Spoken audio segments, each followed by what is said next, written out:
La revue Rue Saint-Ambroise et l'association Rue du Conservatoire vous proposent Rien de Framboise Guillouche.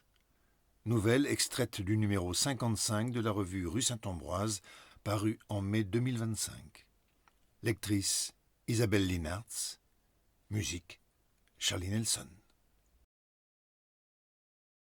Le râle des bêtes, leur souffle quand elles se pressent, s'agglutinent, se bousculent sur la dalle souillée, les barrières métalliques qui vibrent quand les stalles s'ouvrent, se ferment encore sur les flancs crottés, le clappement rythmé des treilleuses électriques, le ronronnement de la citerne sont des fantômes dans les nuits de Fantin.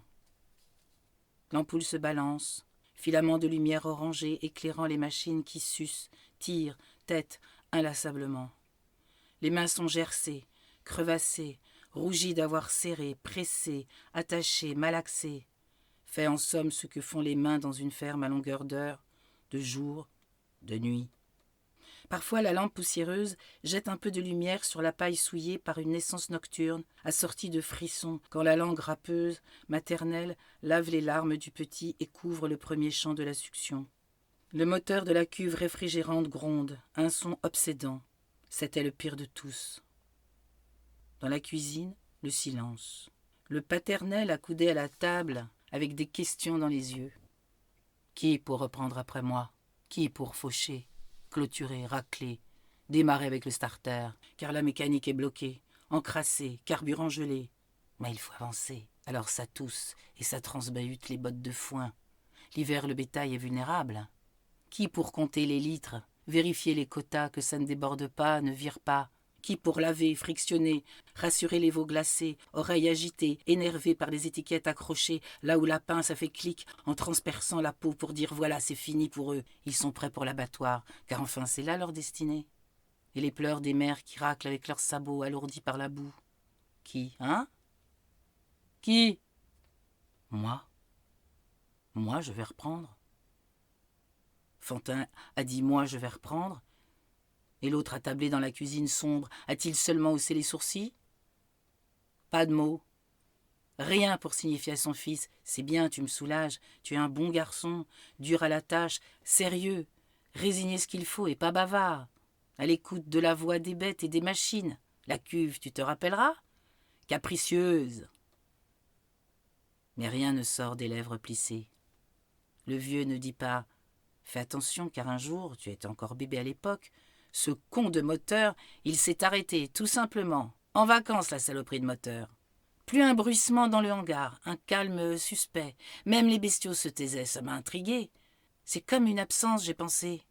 Qu'est-ce qui manque que je n'entends pas?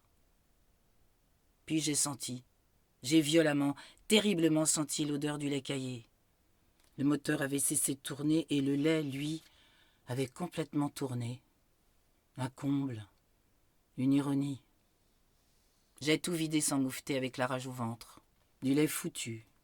Tout ce gâchis, la catastrophe pour les quotas. Alors tu te rappelleras? Toujours guetter le son de la cuve.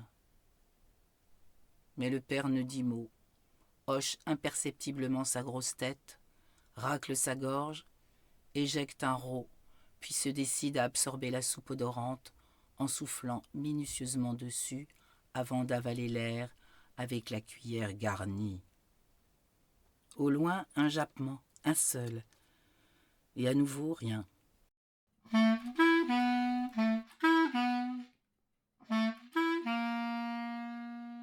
Bruit de bouche ponctué de rien.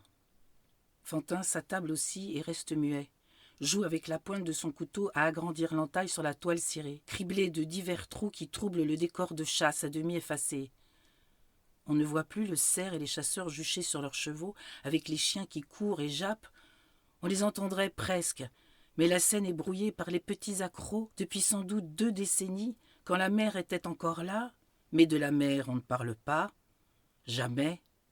Juste l'avalement de l'air et le sanglot au loin, du dernier veau qui pleure en attendant demain, demain à l'aube quand vrombira le moteur du camion monstre, tractant la bétaillère dans laquelle on l'embarquera, frémissant avec ses étiquettes comme des boucles d'oreilles jaunes, car c'est là sa destinée.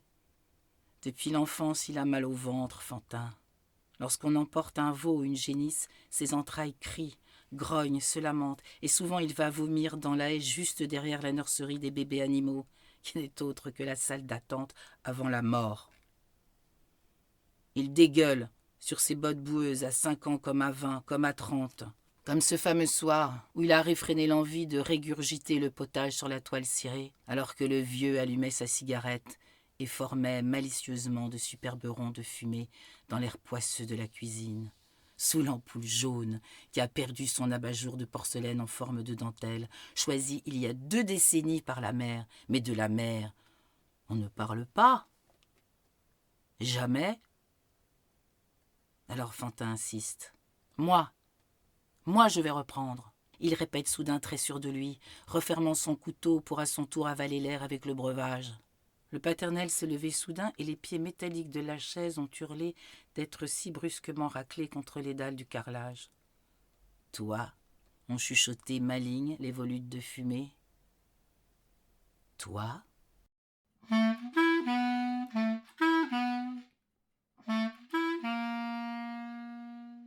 Puis la dernière nuit est arrivée, car il fallait bien qu'elle arrive, enfin, pour libérer Fantin. Le mutisme paternel gonflé, prêt à éclater, et les yeux des veaux flaques, luisantes, prêtes à ruisseler, et l'odeur des bouses, écœurement sourd, prêt à se déverser, et la vibration de la cuve, la vibration exaspérante, lancinante, celle qui va tout faire péter. Était-ce cauchemar ou réalité, quand l'ampoule orange est devenue vague de feu, l'âme incandescente hurlant à travers les fétus de paille? Personne pour entendre, percevoir le chant des flammes et le cri muet des animaux dans la nuit. Le père dormait, ronflait dans la baraque, et Fantin s'apaisait dans sa camionnette rouillée, son refuge figé dans la vieille boue au-delà de l'étable. À l'abri sous son casque, il scrutait, absorbait, se gavait des images du monde sorties de son PC, sans deviner les larmes muettes du feu.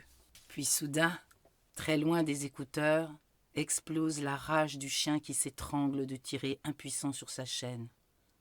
Agir alors, s'éjecter de sa cachette de ferraille, courir jusqu'aux bêtes, les libérer, hésiter entre les mères et les bébés, opter pour les petits et laisser cramer les vaches. Pourquoi vous n'avez pas ouvert les tables d'abord? Pourquoi n'avoir sauvé que 2 veaux et un chien? On lui demandera cela, Fantin. L'odeur de viande grillée a envahi le ciel et la terre, s'est insinuée dans les narines des humains accourus là pour se lamenter, impuissants face au jet d'eau des pompiers. Troublantes arabesques dans la nuit.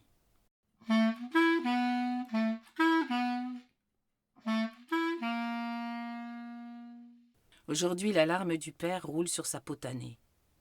Il se tait encore dans la maison où il repose son esprit. Ses bras, ses mains sont doux.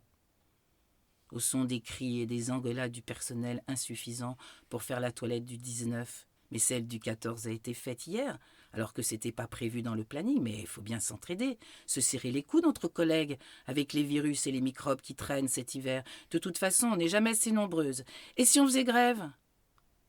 Le vieux se repose, et Fantin laisse hurler les remords, doutes, regrets dans sa tête la nuit, et aussi le jour, quand il va voir le père mutique qui ne réconforte pas son fils, qui seulement observe par la fenêtre les tilleuls du parc discutant tranquillement entre eux, ignorant ces pauvres minuscules humains qui bruissent sur leur feuillage et dont les bavardages inutiles sont comme des graviers qu'ils balayeraient d'un coup de pied s'ils avaient des pieds.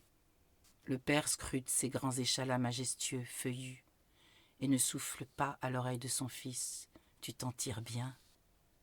Tu disais reprendre l'affaire, mais c'est bouclé, terminé. Plus de ferme, de hangar, de troupeaux, de fourrage.